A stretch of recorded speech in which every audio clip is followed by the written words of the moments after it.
की ओर जा। इस आशीषित सांझ की वक्त के लिए मैं प्रभु का धन्यवाद करता हूं। कुछ हफ्तों के बाद है हम लोग प्रभु के वचन सीखने के लिए आज आए। पिछले कुछ दिनों में मैं यात्रा में रहने की वजह से हमारे क्लास नहीं हो पाए, माफी चाहूंगा। और हम मिलकर अब परमेश्वर के वचन की ओर अपना ध्यान को ले जाएंगे। अगर आप लोगों से संभव है तो वीडियोस ऑन रखें। अगर नहीं हो सकता है तो कोई बात नहीं, और अच्छा लगता है इसीलिए।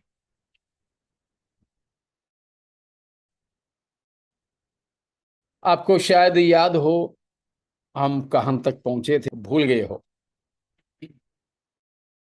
11 अध्याय प्रकाशित वाक्य 11 अध्याय का 1 और 2 ठीक, हो ठीक गया। है कविता सिस्टर।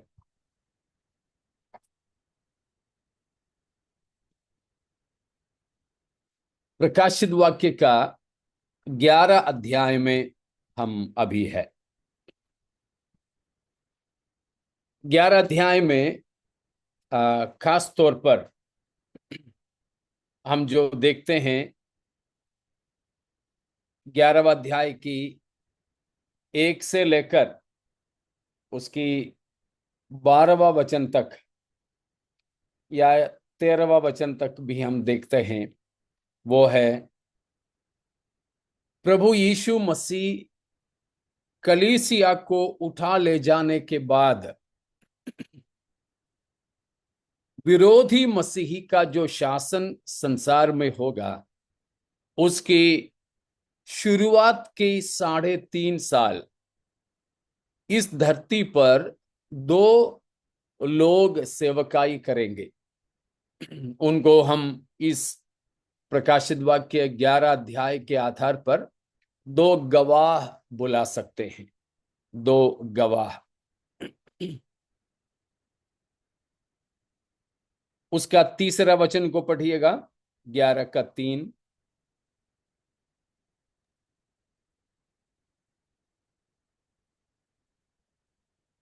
कोई नहीं है? और मैं अपने दो गवाहों को यह अधिकार दूंगा कि 7 ओढ़े हुए 1260 दिन तक के भविष्यवाणी करें। हाँ, प्रभु कहता है ये दो लोगों के लिए क्या नाम दिया है? मेरे दो गवाह। इसीलिए हम भी इन दोनों को यही नाम से पुकारेंगे, दो गवाह, 2 विटनेसेस।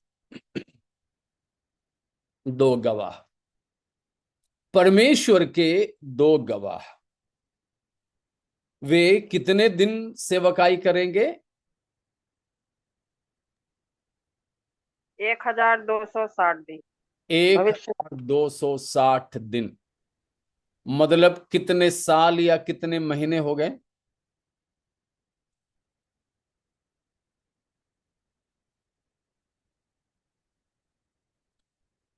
42 महीने, है ना? 3.5 साल। तो 3.5 साल, इसीलिए हमने कहा कलीसिया की उठा लिए जाने के बाद 7 साल होगा झूठा मसीह का शासन पृथ्वी पे।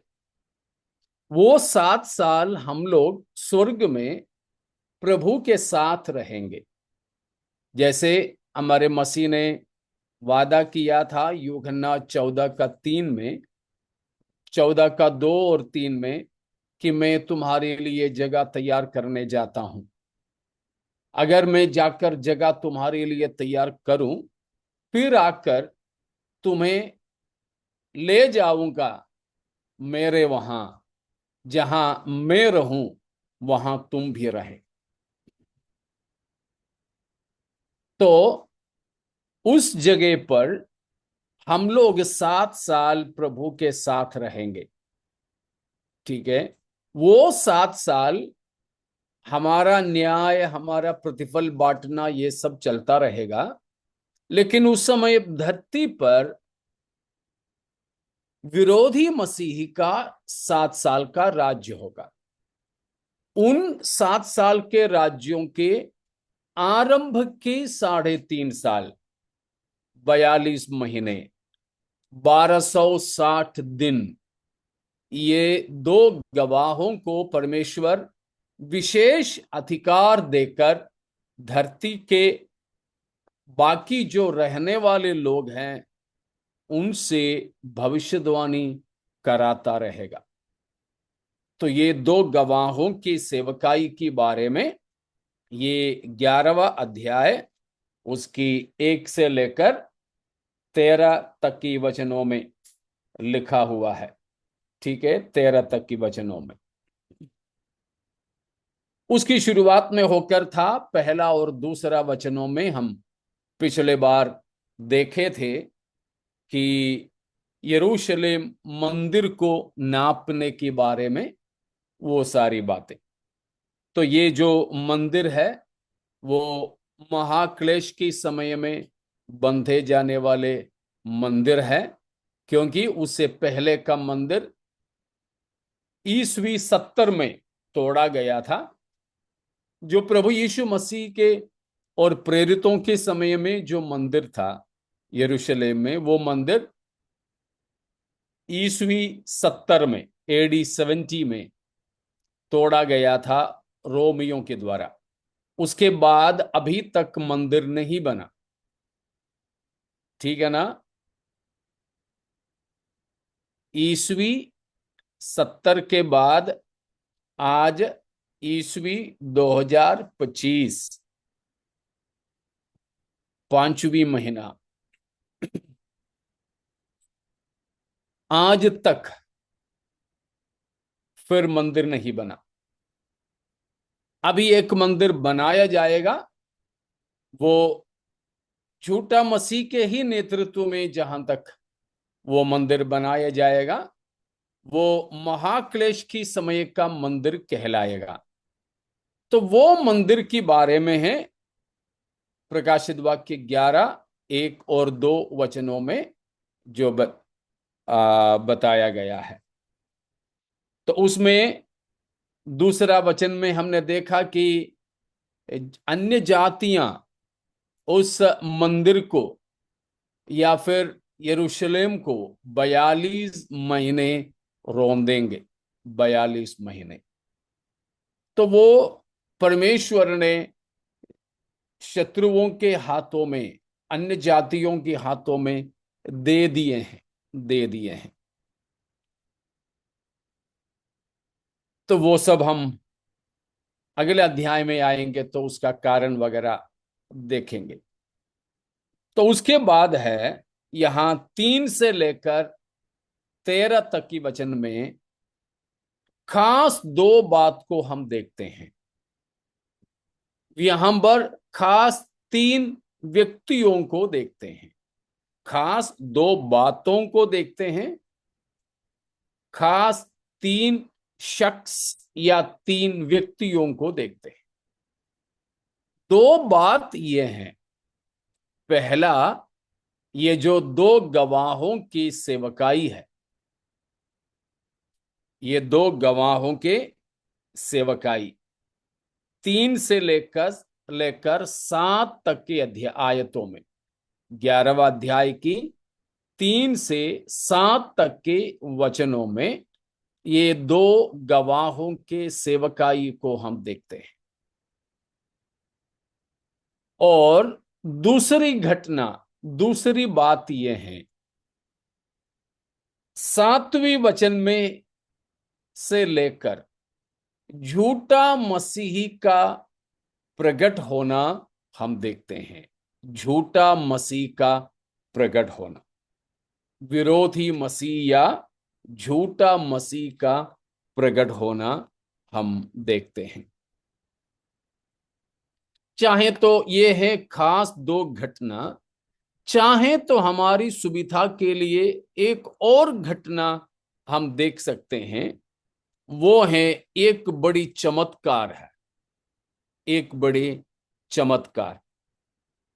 वो है उसकी 11 से लेकर 13 तक की वचनों में, 11, 12, 13 वचनों में एक तीसरी घटना। वो वैसे पहले घटना का ही हिस्सा है, इसलिए मैंने पहले 2 घटना बताया, लेकिन सुविधा के लिए उसको हम 3 बात या 3 घटना के तौर पर देखते हैं। तो तीसरा घटना है प्रकाशित वाक्य 11 अध्याय की 11 से 13 तक के वचनों में। वो है ये जो 2 गवाह मारे जाने के बाद 3.5 दिन के पश्चात वे जी उठते हैं और लोगों के देखते देखते स्वर्ग उठा लिए जाते हैं। तो इस तरह की 3 मुख्य घटना, ठीक है। तो 3 मुख्य घटना में पहला है 2 गवाहों की सेवकाई 3 से 7 तक। दूसरा घटना है 2 गवाहों के मारा जाना 7 से 10 तक। उनको मारने वाला है झूठा मसीह, पशु। इसलिए हमने उसको झूठा झूठा मसीह का प्रकट होना या प्रकटीकरण करके देखा। और तीसरी घटना है 11 से 13 तक। ये जो झूठा मसीह के द्वारा मारे जाने वाले 2 गवाह आश्चर्यजनक तरीके से जिंदा हो जाते हैं और स्वर्ग की ओर उठा लिए जाते हैं। ये 3 घटनाएं हम ये जो 11 अध्याय की 1 से 13 तक की वचनों में देख सकते हैं, खासतौर पर 3 से 13 तक की 11 वचनों में। यहां के 3 विशेष व्यक्ति लोग हैं, 3 व्यक्ति विशेष। वो है ये जो 2 गवाह और झूठा मसीह। ये 3 लोग हैं इस भाग के 3 व्यक्ति विशेष। ठीक है, इतना समझ में आ गए? इतने में कोई शंका है किसी को? नो पास्टर जी। नहीं। ठीक है, ठीक है। तो हम 11 की 3 से लेकर 7 तक की वचनों में जब जाएं तो वहां पर 2 गवाहों को देखते हैं। ये 2 गवाह कौन हैं उसके बारे में बहुत चर्चाएं हमारे बीच में चलते हैं, लेकिन हमें नहीं मालूम वे दोनों कौन हैं। इतना जरूर है कि वे दोनों मनुष्य होंगे, वे दोनों परमेश्वर के भक्त लोग होंगे, वे दोनों भविष्यद्वक्ताएं होंगे। ठीक है, कौन है हमें नहीं पता, लेकिन इतना हमें मालूम है वे दोनों परमेश्वर के पवित्र लोग होंगे, मनुष्य होंगे। कोई स्वर्गदूत वगैरह नहीं है, सिर्फ मनुष्य होंगे। 2 व्यक्तियां, 2 मनुष्य, वे परमेश्वर के भक्त होंगे और वे भविष्यद्वक्ताएं होंगे। इसलिए वहां पर बताया है तीसरा वचन में कि 1260 दिन वे भविष्यद्वाणी करते रहेंगे। तो वे भविष्यद्वाणी करते रहने से वे भविष्यद्वक्ताएं हैं, हम समझ सकते हैं।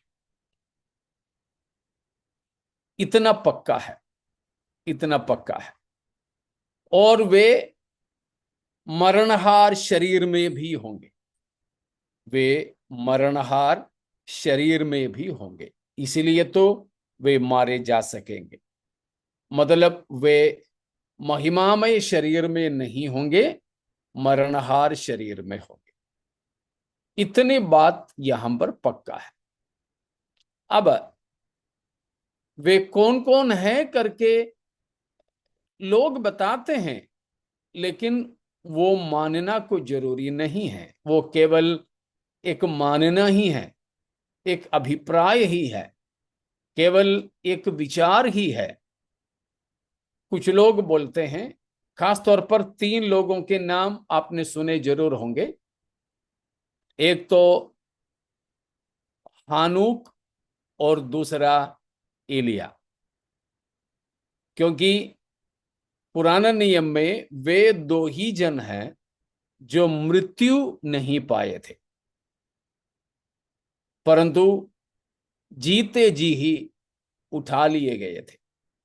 तो जीते जी ही उठा लिए गए ये दोनों जन, हनूक और एलिया।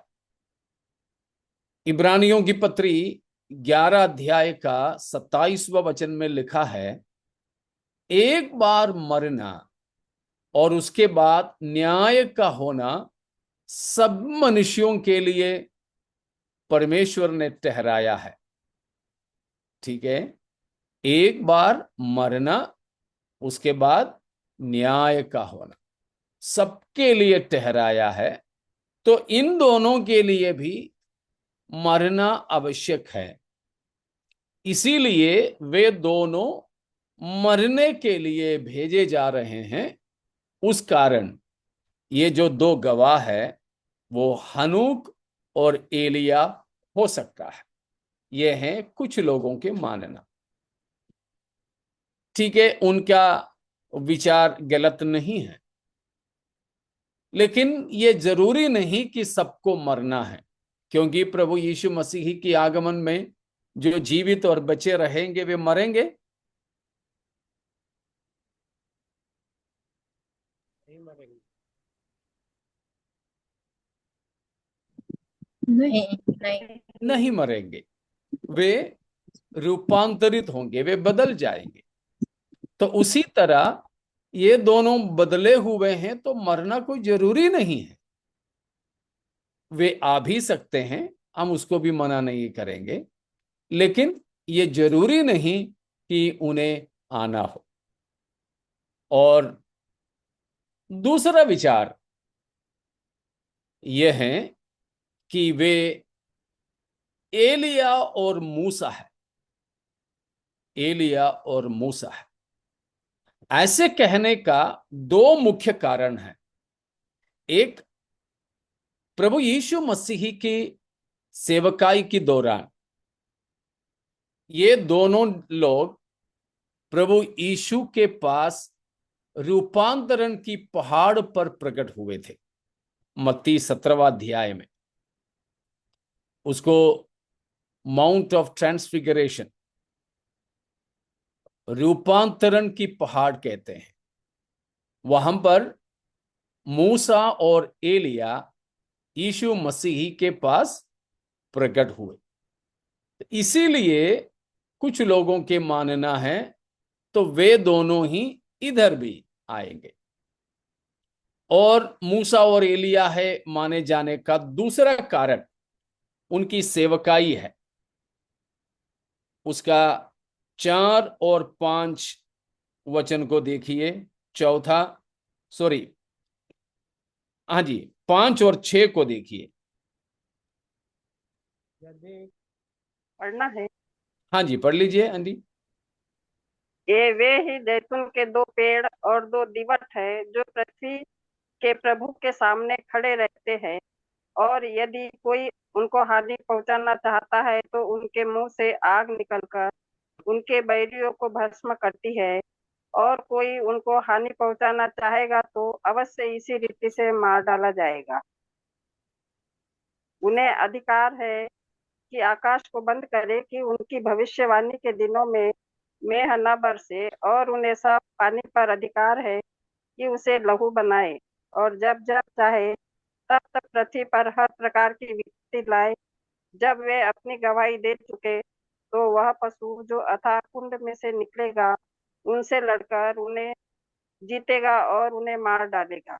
बस देखिए उसका पांचवा छठवा पदों में ये जो दो गवाहों के द्वारा होने वाली सेवकाई के बारे में देखते हैं, वो है, एक तो हम देखते हैं कि कोई भी उन्हें कोई हानि पहुंचाना चाहे, कोई हानि पहुंचा पाएंगे वे उनको? नहीं। नहीं, उनको कोई हानि नहीं पहुंचा पाएंगे। कारण क्या है? पांचवा पद में लिखा है कि स्वर्ग से आग गिरकर उन्हें भस्म करेंगे।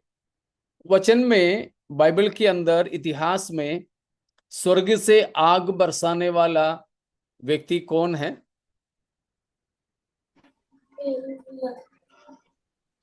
एलिया। एलिया के समय में खास तौर पर हम जानते हैं, पहला राजा आखिरी आखिरी अध्यायों में, वैसे 16 से लेकर के अध्यायों में, आहाब राजा के समय में बाल देवता के भविष्यद्वक्ताओं के साथ एलिया नबी ने शर्त रखा था, जो परमेश्वर स्वर्ग से आग बरसाएगा वही सच्चा परमेश्वर।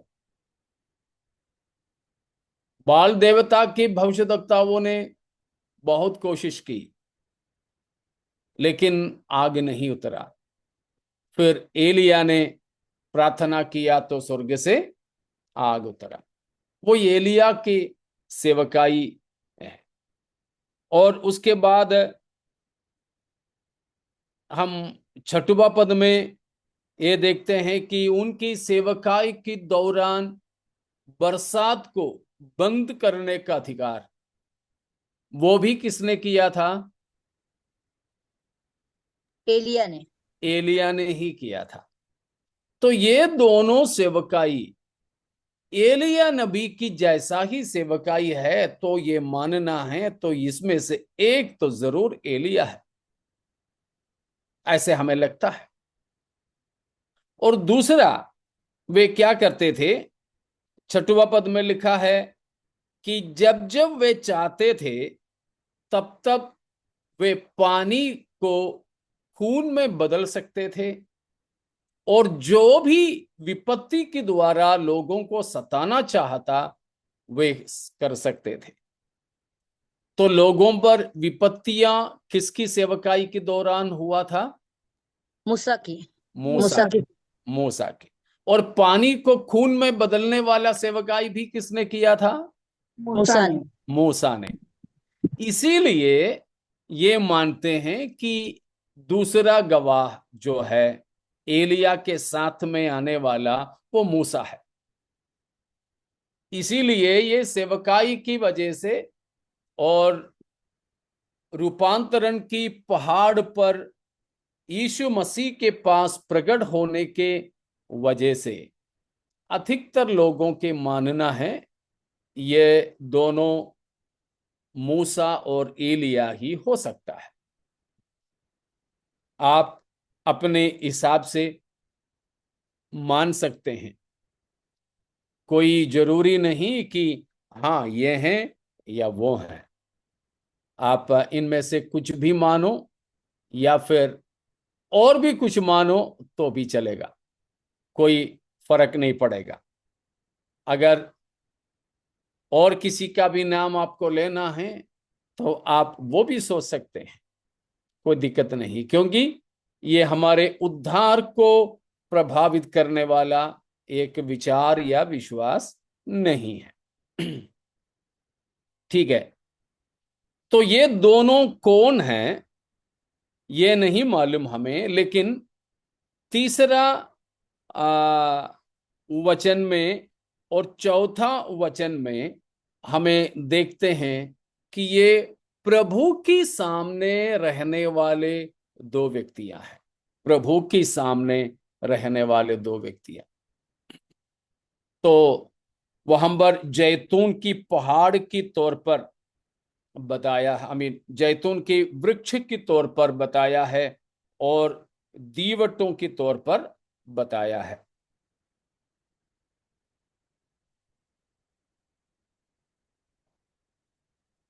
तो जो भी है, हमें उसमें से इतना ही समझना है, परमेश्वर की उपस्थिति में रहने वाले दो प्रभु के भक्त लोग, दो प्रभु के भक्त लोग, तो उनको, उनमें से दो लोगों को परमेश्वर विशेष अधिकार देकर उस समय की सेवकाई के लिए भेजेंगे, उस समय की सेवकाई के लिए भेजेंगे। तो इस तरह की एक स्थिति हम जकरिया की पुस्तक में भी देख सकते हैं। उसमें से हमें इतना ही समझना है कि दो गवाह, परमेश्वर की उपस्थिति में प्रभु अपनी सेवकाई के लिए तैयार हमेशा रखने वाले दो लोग, परमेश्वर किसी को भी इस्तेमाल कर सकता है, किसी को भी। वो है यहां का मतलब, यहां का मतलब। तो ये दो गवाह, उनकी सेवकाई भी हमने देखा। उनकी सेवकाई खास तौर पर ये जो 3.5 साल में ये होगा कि ये जो 3.5 साल के बाद अगला 3.5 साल बहुत ही बड़ी विपत्ति आने वाला है, महाक्लेश होने वाला है, ठीक है ना। ग्रेट ट्रिबुलेशन, बहुत ही बड़ी विपत्ति या महाक्लेश शुरू होने वाला है। उन दिनों में प्रभु की सेवा करने के लिए और प्रभु के भक्ति में बने रहने के लिए एक झुंड को तैयार करना इनकी सेवकाई की मकसद है। समझ में आ रहा ना? इनकी सेवकाई का मकसद है महाक्लेश के अंतिम 3.5 साल के लिए प्रभु के वास्ते एक बड़ी झुंड को तैयार करना, एक बड़ी झुंड को तैयार करना। मैंने आपको 7वां अध्याय में बताया था, आपको शायद याद हो। वहां 7 अध्याय की 4 से 8 तक की वचनों में इस्राएलियों में से मोहरित 1,44,000 लोगों को हमने देखा। वे महाक्लेश की समय के सुसमाचार प्रचारक लोग माने जाते हैं, ठीक है। 1,44,000 मोहरित लोग जो प्रकाशित वाक्य 7 अध्याय उसकी 4 से 8 तक है, वे महाक्लेश के समय के सुसमाचार प्रचारक लोग हैं, प्रचारक लोग हैं। उन लोगों को तैयार करने का काम है खास तौर पर ये दो गवाहों का, ठीक है। मैं आपको एक और बात बताऊं, परमेश्वर की वचन या सुसमाचार जो सुनाने का कार्य है, पुराने समय में भविष्यद्वक्ताओं के द्वारा परमेश्वर ने किया, ठीक है, भविष्यद्वक्ताओं के द्वारा। अभी नया नियम की समय में प्रभु प्रचार का कार्य कलीसिया के द्वारा कर रहे हैं, कलीसिया के द्वारा। अब जब कलीसिया उठा ली जाएगी तो महाक्लेश के समय में पहला 3.5 साल प्रचार का कार्य परमेश्वर किसके द्वारा करेंगे? आपको समझ में आया हो तो बताइए। इसराइलियों के द्वारा। नहीं, ये 1,44,000 लोग। ये तो गवाहों के द्वारा। ये 2 गवाहों के द्वारा। ये 2 गवाहों के द्वारा। लेकिन उनकी सेवकाई कितने साल के लिए है? 3.5 साल। 3.5 साल के लिए। महाक्लेश में और कितने साल बचा है? 3.5 साल। 3.5 साल। 3.5 साल। तो वो 3.5 साल में प्रचार कार्य किन के द्वारा करेंगे? 1,44,000। हाँ, इस 1,44,000 लोगों के द्वारा। ठीक है, देखा ना, 4 प्रचारक लोग पहले मसीह के आने से पहले भविष्यद्वक्ताएं, मसीह के आने के बाद कलीसिया, कलीसिया की उठा लिए जाने के बाद प्रकाशित वाक्य 11:4 से 13 तक की वचन में बताए गए, 3 से 13 तक की वचन में बताए गए 2 गवाहों के द्वारा। और महाक्लेश के अंतिम 3.5 साल में प्रकाशित वाक्य 7 अध्याय 4 से 8 तक की वचन में बताए गए 1,44,000 यहूदियों या इसराइलियों के द्वारा, या इसराइल से मोहरित उन लोगों के द्वारा। अब इसके अलावा एक और प्रचार कार्य परमेश्वर करते हैं। एक और प्रचार कार्य वो है, हम जो देखते हैं 14 का 6 पद को पढ़िए। 14 का 6।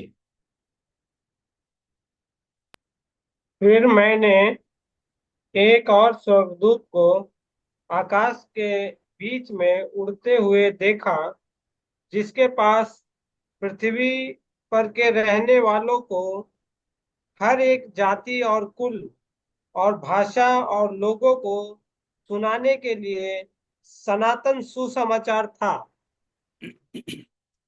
यहां है एक अंतिम प्रचार कार्य, एक स्वर्गदूत के द्वारा। एक और स्वर्गदूत, उसमें स्वर्गदूत ही लिखा है ना? सभी बाइबल में स्वर्गदूत ही लिखा है। हाँ, देवदूत। ठीक है, हाँ। तो वहां पर एक स्वर्गदूत, वैसे सुसमाचार सुनाने का कार्य परमेश्वर ने स्वर्गदूतों को नहीं दिया है, इसीलिए अभी वो कार्य हमें ही करना है। क्योंकि परमेश्वर प्रभु यीशु मसीह की क्रूस की मृत्यु किसी स्वर्गदूतों की फायदे के लिए नहीं था, हमारे फायदे के लिए था जो होने दिया। ठीक है, इसीलिए सुसमाचार सुनाने का, क्रूस का संदेश सुनाने का जिम्मेदारी परमेश्वर ने किसी स्वर्गदूत को नहीं सौंपा है, हम ही लोगों को दे रखा है। हम ही लोगों को, मतलब जिन्होंने उद्धार पाया है, उनको पास्टर होना जरूरी नहीं है, बाइबल कॉलेज में पढ़ाई किया हुआ होना कोई जरूरी नहीं है, बस उद्धार पाया होना चाहिए। यीशु मसीह की लहू के द्वारा उद्धार पाया हुआ व्यक्तियों को ही आज सुसमाचार सुनाने का अधिकार है, स्वर्गदूतों को नहीं है। लेकिन यहां क्रूस के बारे में संदेश नहीं दे रहा है। ये जो कौन सा सुसमाचार है यहां दिया, सुसमाचार का नाम क्या है? सनातन। सनातन सुसमाचार, इटर्नल गॉस्पेल।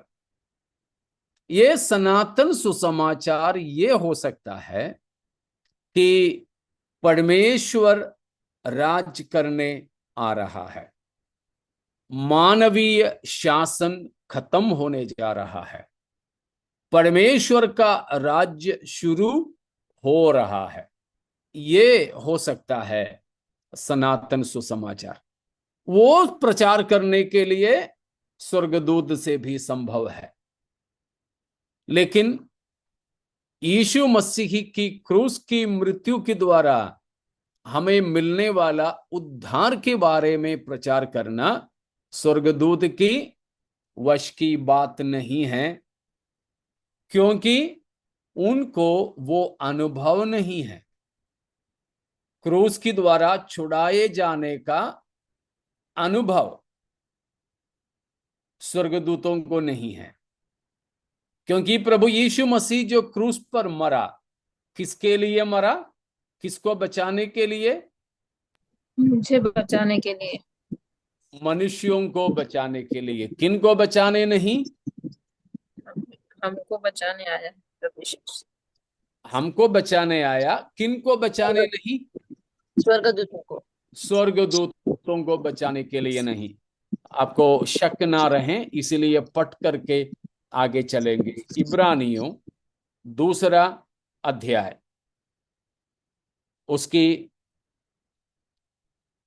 16वां वचन को पढ़िए। इब्रानियों 2:16। क्योंकि वह तो स्वर्गदूतों को नहीं वरन अब्राहम के वंश को संभालता है। यीशु मसीह स्वर्गदूतों को नहीं, अब्राहम के वंश को संभालता है। मतलब मनुष्यों को बचाने मसीह आया, स्वर्गदूतों को नहीं। इसीलिए क्रूस का संदेश सुनाने का हक और अधिकार हम ही को है, जिन्होंने उद्धार पाया। जो भी उद्धार नहीं पाया, उन्हें भी ये अधिकार नहीं दिया गया है। ठीक है, तो वापस हम आते हैं। 5 प्रचारक लोग। पुराने नियम में भविष्यद्वक्ताएं, नया नियम में कलीसिया। कलीसिया की उठा लिए जाने के बाद 2 गवाह। 2 गवाह। उनके मारे जाने के बाद 1,44,000 यहूदी लोग। इस्राएलियों से मोहरित 1,44,000। और उनके रहते रहते ही अंतिम चरणों में किन के द्वारा? स्वर्गदूत द्वारा। तो ये 5 झुंड है जो प्रभु यीशु के सनातन राज्य स्थापित होने से पहले प्रचार करने वाले। उसमें सबसे खास प्रचारक हम ही लोग हैं, हम ही लोग हैं। क्योंकि हम जो प्रचार करते हैं, वो प्रचार करने के लिए किनको भी अधिकार नहीं है? स्वर्गदूतों को अधिकार नहीं। को भी नहीं है। हाँ, स्वर्गदूतों को भी उसका अधिकार नहीं है। तो हम ये जो सेवकाई करते हैं, इस सेवकाई की ओर स्वर्गदूत भी झुक करके देखना चाहते हैं। वो भी पढ़ लीजिएगा सबूत के लिए। 1 पतरस 1:12 वचन। 1 पतरस 1:12। उन पर यह प्रकट किया गया कि वे अपनी नहीं वरन। या उसके 11 से लेकर पढ़ लीजिए, तो 10 से पढ़ लीजिए, तब और आपको समझ में आ जाए। इसी उद्धार के विषय में उन भविष्यद्वक्ताओं ने बहुत खोजबीन और जांच पड़ताल की। उन्होंने उस अनुग्रह के विषय में जो तुम पर होने को था भविष्यवाणी की थी। उन्होंने इस बात की खोज की कि मसीह का आत्मा जो उनमें था और पहले ही से मसीह के दुखों की और उसके बाद होने वाली महिमा की गवाही देता था, वह कौन से और कैसे समय की ओर संकेत करता था। उन पर यह प्रकट किया गया कि वे अपनी नहीं वरन तुम्हारी सेवा के लिए ये बातें कहा करते थे, जिसका समाचार अब तुम्हें उनके द्वारा मिला, जिन्होंने पवित्र आत्मा के द्वारा जो स्वर्ग से भेजा गया तुम्हें सुसमाचार सुनाया। और इन बातों को स्वर्गदूत भी ध्यान से देखने को लालसा रखते हैं। मैंने बताया हुआ प्रचारकों के सिलसिला यहां पर है। 10 और 11 पदों में बताया पुराने नियम के भविष्यद्वक्ताओं ने प्रचार किया। उन्होंने क्या प्रचार किया था? मसीह आ रहा है, मसीह आने वाला है। अब स्वर्ग से भेजा गया पवित्र आत्मा के द्वारा प्रेरितों ने या प्रभु के लोगों ने हमें प्रचार किया। वे क्या बताया? यीशु मसीह आ गया है, आ गया है। समझ रहे हो ना?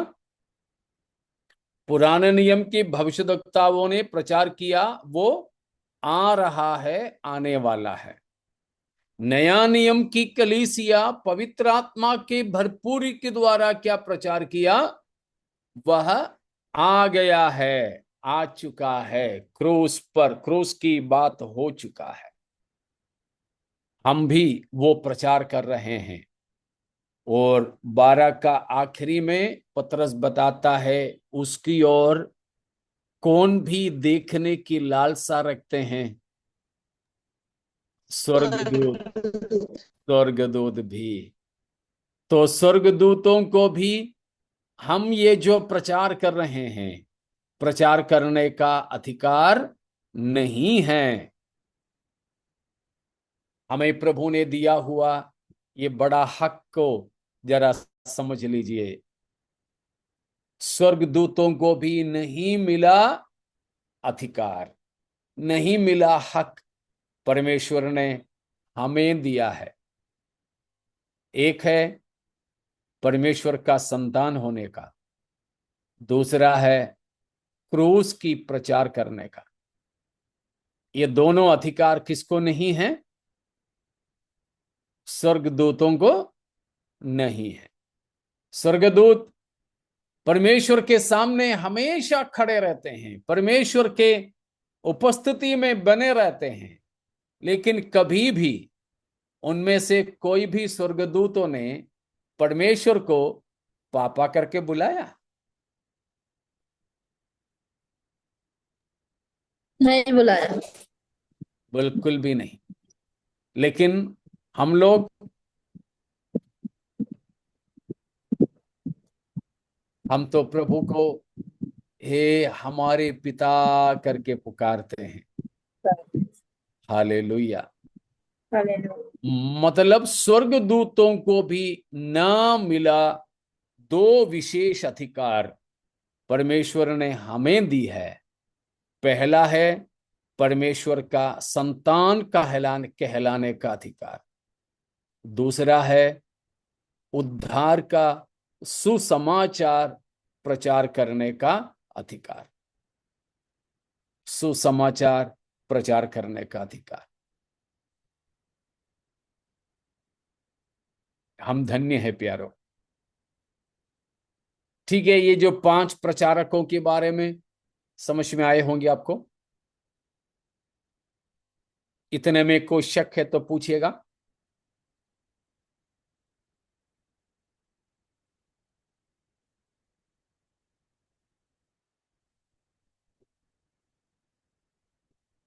ठीक है, तो हम वापस प्रकाशित वाक्य 11 अध्याय में चलेंगे। वहां ये जो दो गवाह परमेश्वर की उपस्थिति में रहने वाले दो भक्त लोग, वो कोई भी हो, उन्हें सेवकाई के लिए प्रभु भेजते हैं। जहां तक वे नया नियम के कोई भक्त नहीं हैं, पुराने नियम के ही हो सकता है, क्योंकि यहां पुराने नियम की जैसे सेवकाइयां हो रही है। यरूशलेम मंदिर से लगा हुआ और बदला लेने की बातों में तो पुराने नियम के हिसाब से सेवा हो रही है, नया नियम के हिसाब से नहीं। नया नियम में प्रेरितों को लोगों ने सताया, लेकिन किसी भी प्रेरित ने उल्टा कुछ उनके साथ में किया नहीं। हाँ, एक दो बार परमेश्वर ने जरूर अपने भक्तों को मृत्यु से तो बचाया। एक बार पतरस को और एक बार पौलुस और शीलास को बंदी गृह से अद्भुत तरीके से बचाया, लेकिन वो कुछ बदला लेते हुए नहीं था, किसी को नुकसान पहुंचाते हुए नहीं था। लेकिन यहां पर इन दोनों सेवकों के द्वारा, ये दोनों भविष्यद्वक्ता या इन दोनों गवाहों के द्वारा लोगों को नुकसान हो रहा है, तो वो पुराना नियम की तरीका है। तो इसीलिए ये जो दो गवाह है, वे नया नियम के कोई भक्त नहीं हो सकते हैं, पुराने नियम के ही है। तो उनकी सेवकाई का मकसद हमने देखा, विरोधी मसीह का सेवा, उनकी उसकी शासन के अंतिम 3.5 साल के लिए इस्राएलियों में से कुछ लोगों को प्रचारक होने के लिए तैयार करना। इनकी सेवकाई की द्वारा बहुत से लोग परमेश्वर की ओर फिरेंगे। बहुत से लोग,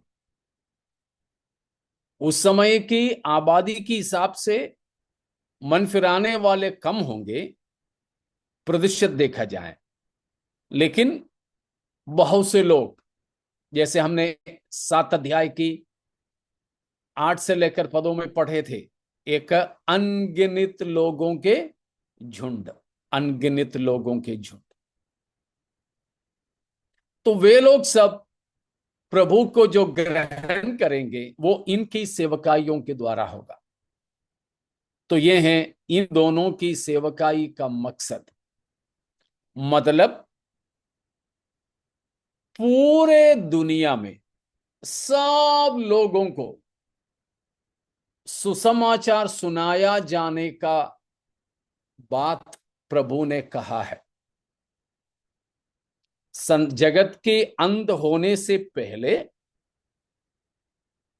राज्य का सुसमाचार सारी दुनिया में गवाही के लिए सुनाया जाएगा, प्रचार किया जाएगा। हमने देखा है। मत्ती 24 का 14वीं वचन को पढ़ें। 24 की 14वीं वचन, 24:14।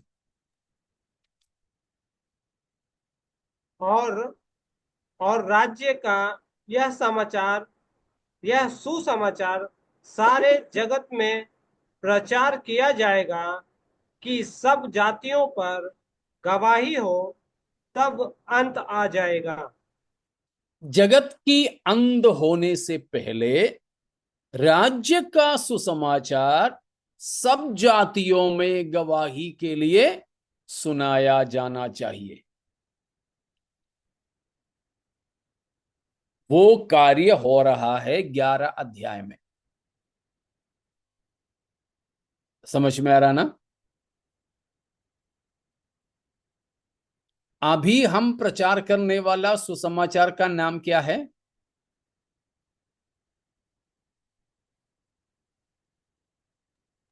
उद्धार का सुसमाचार। ठीक है, उद्धार का सुसमाचार। और कुछ नाम? अनुग्रह का सुसमाचार। अनुग्रह का सुसमाचार, या सबसे खास वो है अनुग्रह का सुसमाचार। कई लोगों के मानना है प्रभु यीशु मसीह तब तक नहीं आ सकता है जब तक सारी दुनिया में सुसमाचार फैलाया ना जाए, धोखे में ना रहें। बाइबल ऐसा नहीं सिखाते हैं। समझ में आ रहा ना? हाँ। सुसमाचार सारी दुनिया में प्रचार करने के बाद ही प्रभु यीशु मसीह कलीसिया को लेने आएगा करके कोई शिक्षा बाइबल में नहीं है। चाहे कितने भी लोग सुसमाचार सुनने के लिए बाकी हो, तो भी प्रभु यीशु मसीह कलीसिया को लेने आ सकता है। लेकिन जगत की अंत होने से पहले, जगत की अंत होने से पहले परमेश्वर के राज्य का सुसमाचार सब जातियों में प्रचार किया जाना चाहिए। वो सब जातियों में राज्य का सुसमाचार प्रचार किए जाने का 3 तजुर्बे हैं अभी हम जो देख रहे हैं। एक है 2 गवाहों के द्वारा, दूसरा इस्राएली मोहरित 1,44,000 लोगों के द्वारा, और उन दोनों में भी अगर कोई जनजाति छूट जाए, आखिरी में स्वर्गदूत के द्वारा। तो मत्ती 24 का 14वीं वचन प्रभु यीशु मसीह की आगमन के लिए नहीं है, यानी कलीसिया की उठा लिए जाने के बारे में नहीं है। वो जगत की अंत के बारे में है। सब मानवीय शासनों को समाप्त करने के बारे में है।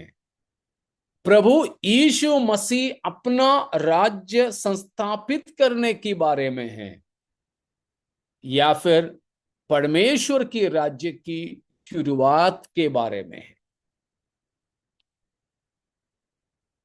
समझ में आए? किसी को शक है इतने में? पूछिएगा।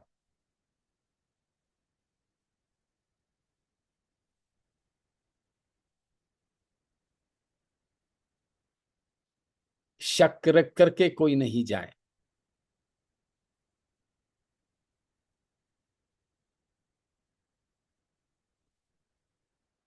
समझ में आ गए, इसलिए सब लोग चुप हैं।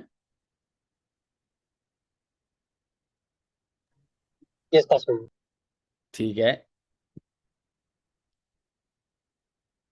किसी को तो नहीं है ना शक? नहीं। ठीक है, ठीक है फिर। तो ये 2 गवाहों की सेवकाई हमने देखा। 1260 दिन यानी 42 महीने या फिर 3.5 साल कलीसिया की उठा लिए जाने के बाद की 3.5 साल, झूठा मसीही की 7 साल के राज्य का पहला 3.5 साल, और उनकी सेवकाई का क्षेत्र कहां होंगे?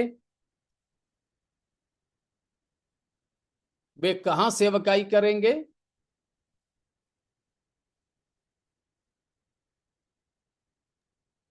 आठवां पद को पढ़िएगा। उनके सब उस बड़े नगर के चौक में पड़े रहेंगे जो आत्मिक रूप से सदोम और मिस्र कहलाता है, जहां उनका प्रभु भी क्रूस पर चढ़ाया गया था। तो उनकी सेवकाई का क्षेत्र कहाँ होंगे?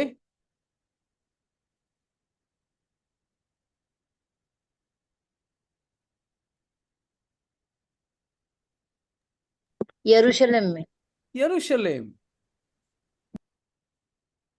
जहां उनकी प्रभु क्रूस पर चढ़ाया गया था। मालूम है ना कहाँ चढ़ाया गया था? यरूशलेम, गोलगोथा पर। यरूशलेम में। तो इनकी सेवकाई यरूशलेम पर आधारित होंगे, लेकिन उनको हर जगह चलने की कोई जरूरत नहीं है।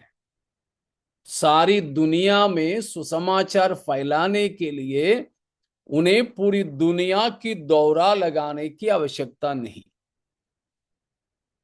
क्योंकि अभी ही हमें मालूम है हमारे साथ कोई तो मुंबई से हैं, कोई पुणे से हैं, कोई महाराष्ट्र के और किसी शहर से हैं, नागपुर हो, मानगांव हो, कोई मध्य प्रदेश से हैं, कोई गुजरात से जुड़े हैं, कोई यूपी से जुड़े हैं। तो देखो, अलग अलग जगहों में रहते हुए भी हम अभी आपस में मिल पा रहे हैं, देख पा रहे हैं, चेहरे में देख करके बातें कर पा रहे हैं।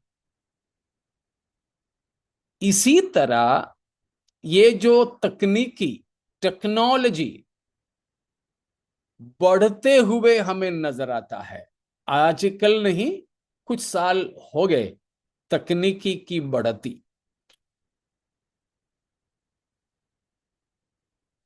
हमारे पास जो मोबाइल फोन है, बस एक छोटा सा हमारे हथेली में आने वाला, हमारे जेब में आने वाला ये छोटी सी डिवाइस, सामान में हम दुनिया की किसी भी कोने की बात को देख सकते हैं। टीवी में आप देख सकते हैं, इंटरनेट पे आप देख सकते हैं, व्हाट्सएप जैसे सबसे सामान्य सामाजिक जो है एक नेटवर्क है, इसकी तरह फेसबुक हो गया, इस तरह काफी कुछ है, हमें मालूम है, हमारे बच्चों को पता है।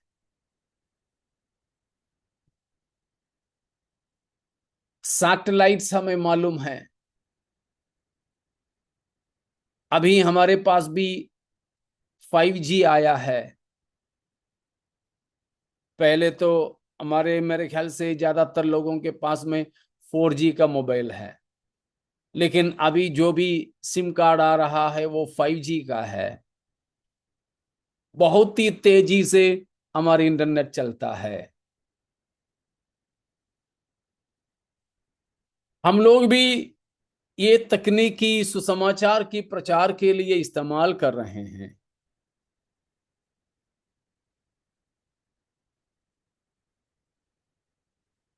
तो इन चीजों की बढ़ती से ये दो गवाहों के सेवकाई, वे भले ही यरूशलेम में ही रहें, सारे दुनिया के लोग देख सकेंगे, जान सकेंगे। हमें भी दुनिया की कहां कहां की बातें घर बैठ के बस में चलते चलते, कुछ लोग है अपनी टू व्हीलर के सामने भी मोबाइल का एक स्टैंड रखा है, उस पे देख देख के चलते हैं। अभी हम लोग वापस गांव से आते समय बेंगलुरु से आए। हमारे बड़ा बेटा वहां पढ़ाई कर रहा है, तो उसके साथ भी उन 2 दिन रुके थे। तो वो बता रहा था कि वहां सड़क पर जो ट्रैफिक है वो सबसे ज्यादा मोबाइल के द्वारा बाधित होता है। मैंने पूछा कैसे? बोला टू व्हीलर, दो पहिया गाड़ी तो वहां इतना है, हमारे मुंबई में भी है, लेकिन यहाँ मोबाइल, ये जो टू व्हीलर टैक्सी कम है मगर कम है। लेकिन वहां तो टू व्हीलर टैक्सी बहुत ज्यादा है। सबके सामने मोबाइल का स्टैंड है, उस पे मोबाइल लगा रहता है। कहीं पर भी ट्रैफिक में रुके, तुरंत ही वे मोबाइल चालू कर देते हैं, उसमें ये देखना वो देखना, देखते रहना। सिग्नल चालू हो जाए तो उनको पता नहीं चलता, कुछ पल उसी में चला जाता है। तो ट्रैफिक में कोई 30 सेकंड का सिग्नल में 2 सेकंड भी बड़े मायने रखते हैं।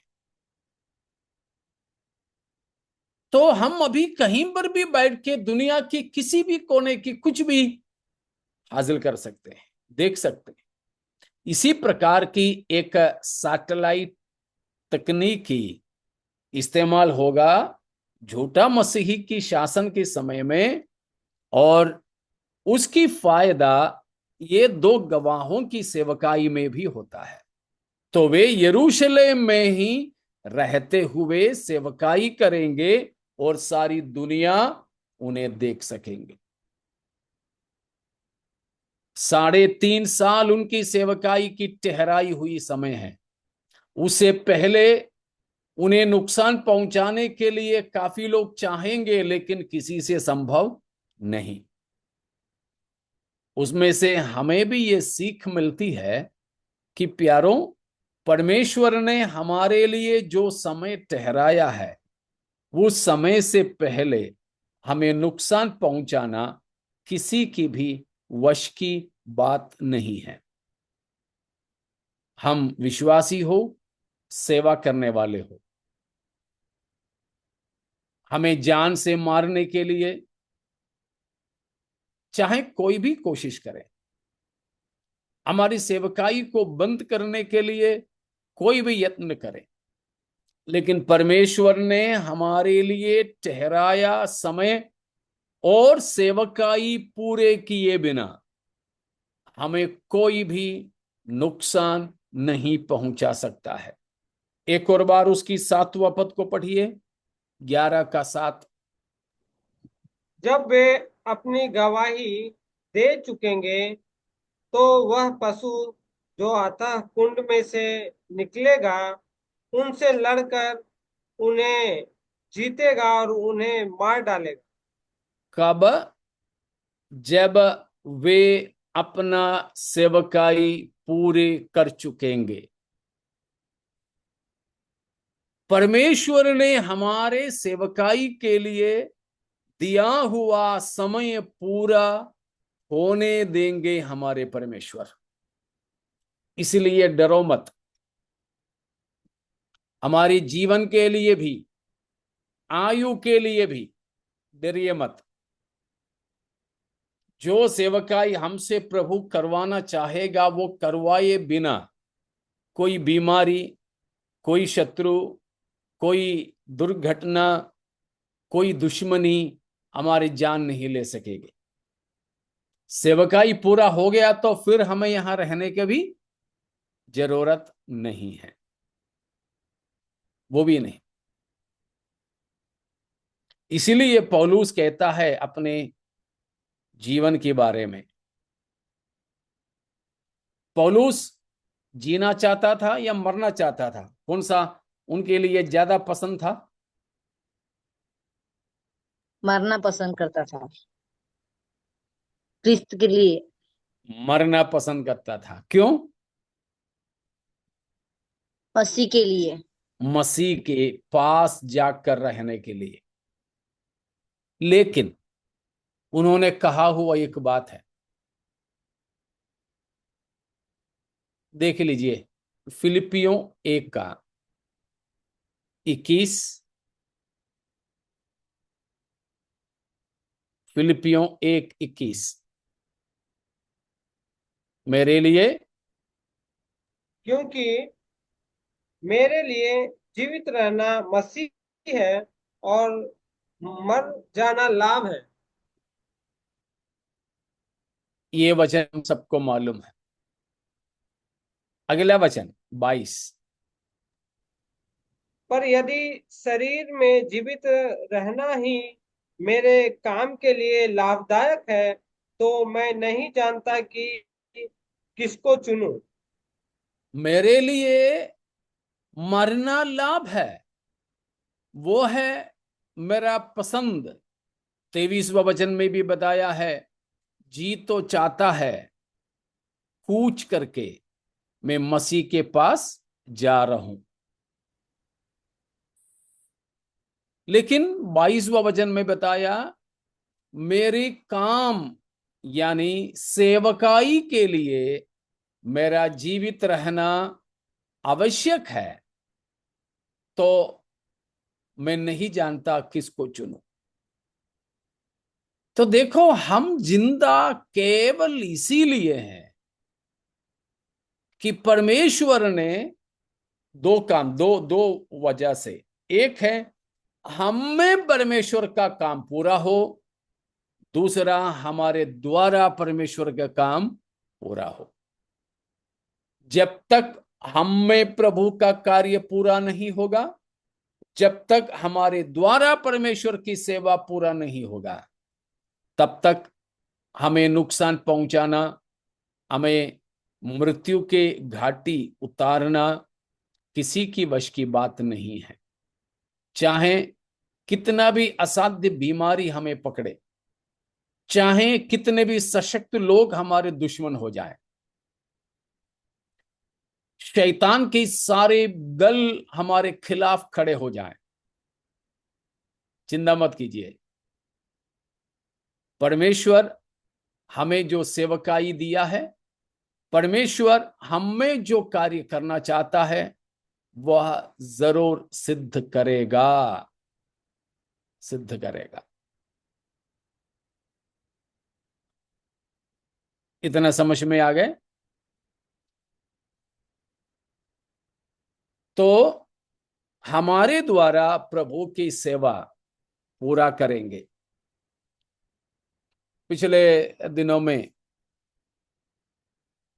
किसी ने, हमारे एक मित्र है, प्रभु में एक मित्र है, लेकिन कुछ दिनों के बाद हमसे मुलाकात की, तो मेरे से पूछा कि आप बहुत कमजोर दिख रहा है, आपका वजन काफी घट गया लगता है।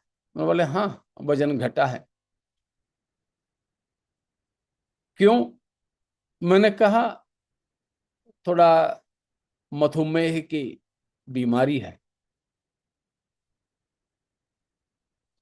आप मैं पानी पीते हुए भी देख रहे हो, अच्छा तो नहीं लगता, लेकिन बोलते बोलते उस वजह से कभी कभी मेरा मुंह सूख जाता है, इसलिए गीला करने के लिए थोड़ा पानी पीता हूं, माफ कीजिएगा। तो ये बीमारी की वजह से। तो पूछा क्यों, दवाई नहीं लेते? मैंने कहा नहीं। तो वो प्यार से मुझसे गुस्सा करने लगा, प्यार से मेरा मेरा विरोध करने लगा। ये मूर्खता है, ऐसा है वैसा है, दवा लेना चाहिए। एक किसी प्रकार का कार्यक्रम चल रहा था, तो काफी लोग वहां पर खड़े थे। मैंने उनसे कहा ठीक है, मैं दवा ले लेता हूं, मैं दवा लूंगा, लेकिन मुझे गारंटी दे कि मैं दवा लेने से मैं ठीक हो जाऊंगा, मेरा बीमारी नहीं रहेगा। मतलब वो नहीं, वो नहीं। तो उन्होंने बोला कि ये कि विश्वास के द्वारा दवा भी हम खा रहे, दवा खाते हैं, विश्वास करते हैं कि ठीक हो जाएगा। मैंने कहा कि अगर दवा पर इतना विश्वास कर सकते हो, तो फिर दुआ और खुदा पर क्यों नहीं?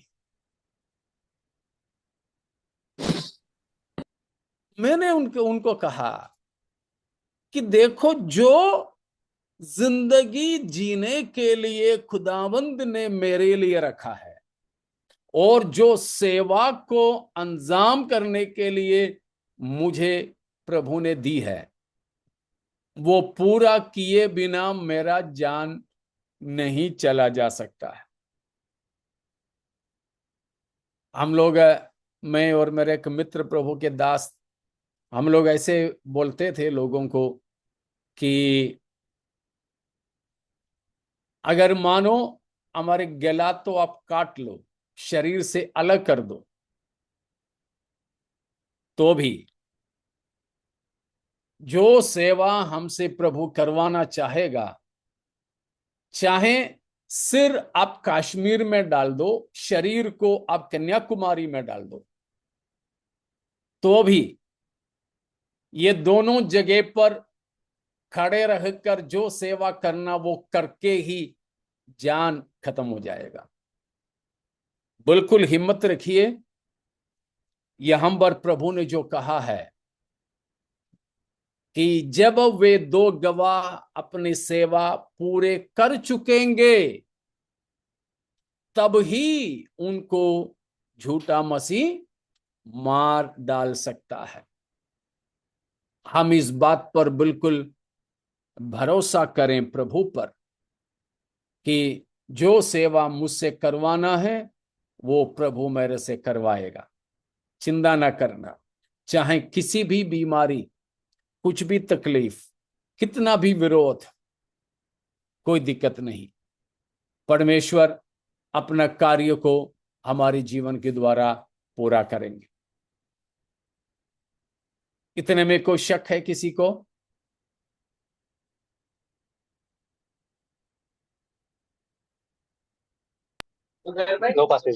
नहीं। तो फिर ठीक है, बाकी भाग हम प्रभु चाहें तो अगले हफ्ता सीखेंगे। तो हम पूरे परमेश्वर पर भरोसा रखते हुए अपनी जिंदगी आगे व्यतीत करें। परमेश्वर इन वचनों के द्वारा हमें आशीषित